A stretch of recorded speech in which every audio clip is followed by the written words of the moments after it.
নমস্কার বন্ধুরা, আমি বৈশাখী। আমার একটি ভিডিওতে তোমাদের অনেক অনেক স্বাগত জানাই। আজকে 15ই আগস্ট আমরা তিনজনে চলে গিয়েছিলাম অশোকনগরে সায়েন্স পার্কের উদ্দেশ্যে। তোমরা অনেকেই জানো অশোকনগরে আমার বাপের বাড়ি, বিরাটিতে আমার শ্বশুর বাড়ি। তো এবার মেয়ের শরীর খারাপের জন্য অনেক দিন ধরেই বাপের বাড়িতে রয়েছি। তো প্রত্যেক সানডে করে আমার হাজব্যান্ড আসে ওকে আর আমাকে দেখতে। তো যথারীতি 15ই আগস্টে ছুটি ছিল বলে চলে এসেছে। তো মেয়েকে নিয়ে অ্যাক্টিভিটি করানোর জন্য চলে এসেছি সায়েন্স পার্কে। মেয়ে এখন আগে থেকে অনেকটাই সুস্থ, তাই প্রথমেই এই গোল গোল এটা চড়ে নিল। তো এটাকে কি বলে আমি ঠিক জানি না, তবে আমি ক্যামেরা ধরার কাজটা করছি। তো ওই দেখো মেয়ে আস্তে আস্তে উপরে উঠবে, ওর বাবা আমাকে ভরসা না করে নিজেই সব কিছু ওকে উঠিয়ে দিল। আর আমার মেয়েও বেশ ভালোভাবে এগুলোকে অ্যাবজর্ব করছিল। আমি চাই একটা মেয়ে আজকের দিনে দাঁড়িয়ে প্রচণ্ডভাবে তৈরি থাকুক সব কিছুর জন্য, ক্যারাটে থেকে তারপরে নিজের সেলফ ডিফেন্স করার জন্য সব কিছুর জন্য তৈরি থাকুক। আমি এই ভিডিওতে কিছু বলতে চাই না, কেননা আমি চাই না যে আমার এই মেয়ের ভিডিওতে কোনো বাজে কমেন্ট আসুক, তাই জন্য। তো ওর বাবা ওকে দোলনা চড়াচ্ছেই চড়াচ্ছে।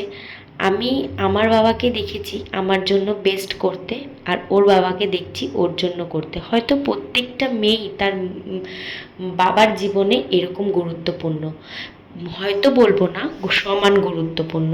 তো দেখো ও পাশের স্লিপটাতে উঠে যাচ্ছে। ওর বাবা বলেন যে সবসময় বাচ্চাদের অ্যাক্টিভিটিতে ব্যস্ত রাখতে হবে, তাহলে ওদের ব্রেন শার্প হবে আর মাইন্ড ডেভেলপড হবে। তো দেখো সব রকম অ্যাক্টিভিটি করানোর চেষ্টা করছি। তো এইগুলোতে ভয় লাগে, ও সামনের দিকে ঝুঁকে যাচ্ছিল, তো ভয় লাগছিল। তো সব ভয় কাটিয়ে দেখো ওই পাশ থেকে এই পাশে ঢুকে গেল। এবার ওই ঝুলন্ত ব্রিজটা দিয়েও নামতে ভয় পাচ্ছিল। তারপরে ওর বাবা একটুখানি সাপোর্ট দেওয়াতে দেখো কি সুন্দর উঠে যাবে। তো এই যে ওই পাশ থেকে চলে এলো এই পাশে, এইবার ওই স্লিপ থেকে নেমে পড়বে। নেমে পড়ার সঙ্গে সঙ্গে আমি ওকে বললাম যে অনেক তো হলো, এবার চলো, এবার হাঁপিয়ে গেছি। তো এবার তাও ও দেখছি ওর হাঁপিয়ে যাওয়ার কোনো টেন্ডেন্সিই নেই। তো ওখান থেকে আমরা বেরিয়ে চলে এলাম এই হন্টেড হাউসে। প্রথমেই ডিসক্লেমার দিয়ে রাখি, এখানে ঢোকা বাচ্চাকে নিয়ে ঢোকা আমাদের একদমই উচিত হয়নি। আমার নিজেরই ভয় লেগেছিল, পরের বার থেকে গেলে আমরা ওকে নিয়ে ঢুকবো না। তো তারপরে এই ঝুলন্ত বড় ব্রিজটা, এর ওপর থেকে আমরা হেঁটে হেঁটে গেলাম তো রোপওয়ের উদ্দেশ্যে। তো রোপওয়ের টিকিট কেটে রোপওয়েতে আমরা বসে পড়লাম।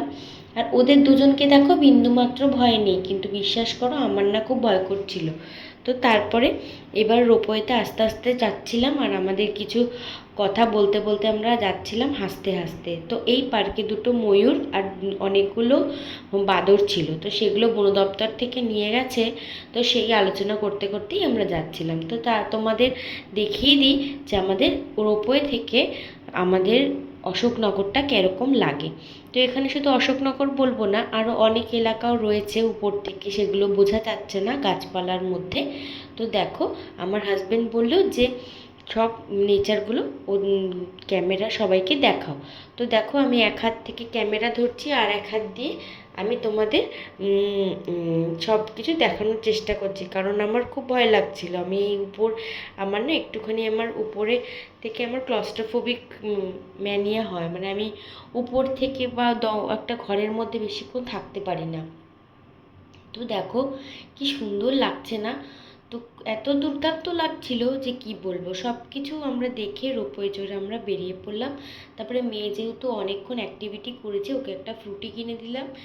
একটা ওআরএস দিতে ভাবছিলাম, তারপরে ওআরএসটা পাইনি বলে দিলাম হচ্ছে ফ্রুটি। তো এই যে আমার হাজব্যান্ড চলে এলো, তারপরে আমরা বেরিয়ে পড়লাম আমার বাপের বাড়ির উদ্দেশ্যে। তো আমাদের বাপের বাড়ি থেকে এটা কিছু দূরে, কল্যাণগড় মোড়েই। তো তোমরা যারা যারা এখানে আসতে চাও, তোমরা অশোকনগর স্টেশনে নেমে কল্যাণগড় সায়েন্স পার্ক বললেই টোটো অটো বিভিন্ন সবাই নিয়ে আসবে। তো তোমরা একবার অবশ্যই ঘুরে যেও। তো বাড়িতে আসার পর ও চলে গেছে, আর আমরা রাতে ডিম ভাজা করে ওর মেয়ের জন্য